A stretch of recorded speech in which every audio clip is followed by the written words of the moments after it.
Olha, é bem provável que tenha uma dessas perdida em alguma gaveta por aí, né? Ou, quem sabe, a versão dela no celular seja usada quase todo dia.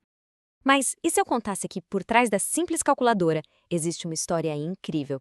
Uma história de rivalidade pesada, de inovação que mudou tudo e de um legado que formou o mundo como a gente conhece hoje. É isso que a gente vai desvendar agora. Pois é, a resposta parece fácil, né? Mas a verdade é que por trás dessa aparência tão simples existe uma saga de uma engenhosidade sem limites e de inovações que, olha, transformaram o nosso mundo de jeitos que a gente nem imagina. E para ter uma ideia de até onde essa engenhosidade chegou, vamos começar com um número que é impressionante. 9.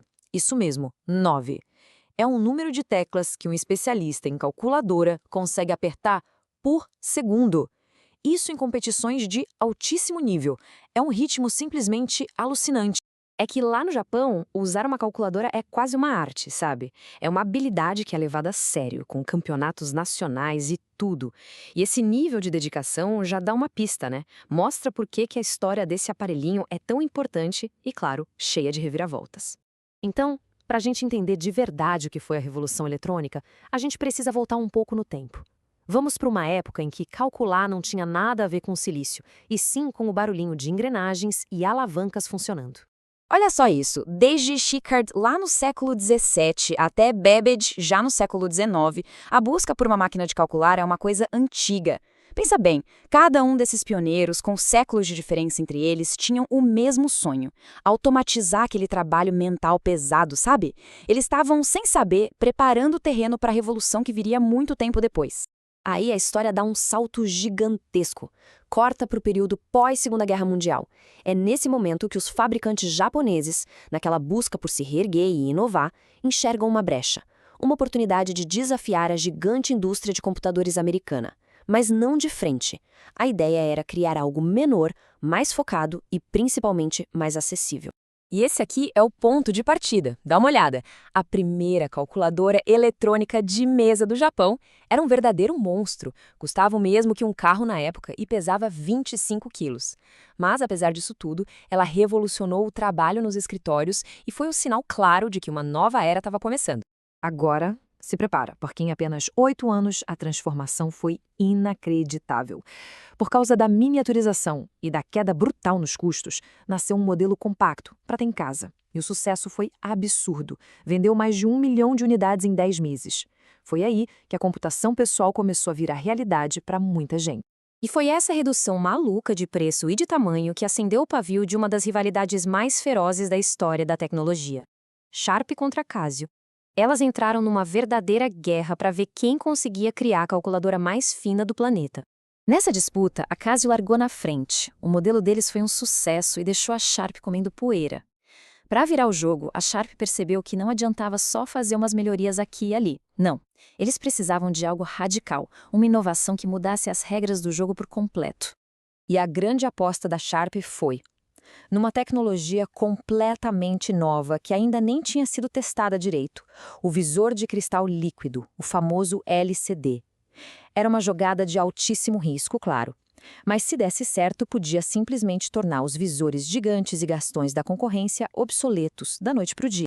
E essa citação aqui, ela resume perfeitamente a pressão que os engenheiros viviam. Não era só um trabalho, entende? Virou uma obsessão. Essa competição para inovar, para ser melhor que o rival, consumia cada segundo da vida deles. E aí a corrida começou pra valer. A Sharp lançava uma, a Casio respondia. A espessura ia diminuindo milímetro a milímetro. Primeiro os LCDs, depois células solares. Aí vieram as teclas planas e até calculadoras sem parafuso nenhum, tudo colado. A inovação era simplesmente implacável. E o resultado final? Uma calculadora com menos de 1 milímetro de espessura. Inacreditável. Ok, então o ponto principal aqui é que essa busca obsessiva por ser a mais fina de todas teve consequências que foram muito, mas muito além da calculadora em si. A batalha entre as empresas podia ter acabado, mas o legado dela, esse está em todo lugar. É claro que, como um aparelho que só faz isso, o domínio da calculadora foi caindo com a chegada dos computadores e dos smartphones. Para ter uma ideia, em 1986, as calculadoras representavam quase metade de toda a capacidade de computação do mundo. Já em 2007, Essa participação era praticamente zero. Mas é aqui que vem o grande pulo do gato. Mesmo que a calculadora como aparelho tenha perdido espaço, o seu DNA tecnológico, aquele que nasceu naquela guerra maluca para ver quem era mais fina, esse DNA se espalhou por tudo, conectando tecnologias que hoje são super comuns para a gente. Pensa bem, a tela de uma TV ou de um celular, provavelmente um LCD, o painel de controle de um micro-ondas, usa teclas planas, e os painéis solares, que geram energia limpa, são resultado direto daquela corrida para alimentar calculadoras cada vez mais fininhas. O legado está aí, bem na nossa frente, escondido à vista de todos. E dava para pensar que a história terminava assim, né? Com um legado silencioso. Mas não. A calculadora está vivendo um renascimento surpreendente. E não é nos escritórios de contabilidade, não. É dentro das salas de aula. Pois é. Hoje, um dos maiores mercados para as calculadoras mais modernas é justamente a educação. Elas estão virando ferramentas super poderosas que estão transformando o jeito como a matemática é ensinada e, claro, aprendida. Imagina só, em vez de só ficar resolvendo equação abstrata no papel, os estudantes agora podem ver essas equações ganhando vida, se transformando em gráficos interativos. Isso muda tudo. A matemática deixa de ser só decoreba e vira uma exploração visual, uma coisa que desperta a curiosidade. No fim das contas, a história da calculadora ensina uma lição incrível. As maiores inovações, muitas vezes, vêm dos lugares mais inesperados. E isso deixa uma pergunta no ar, né? Qual será o objeto comum do nosso dia a dia que hoje está silenciosamente guardando as sementes da próxima grande revolução tecnológica?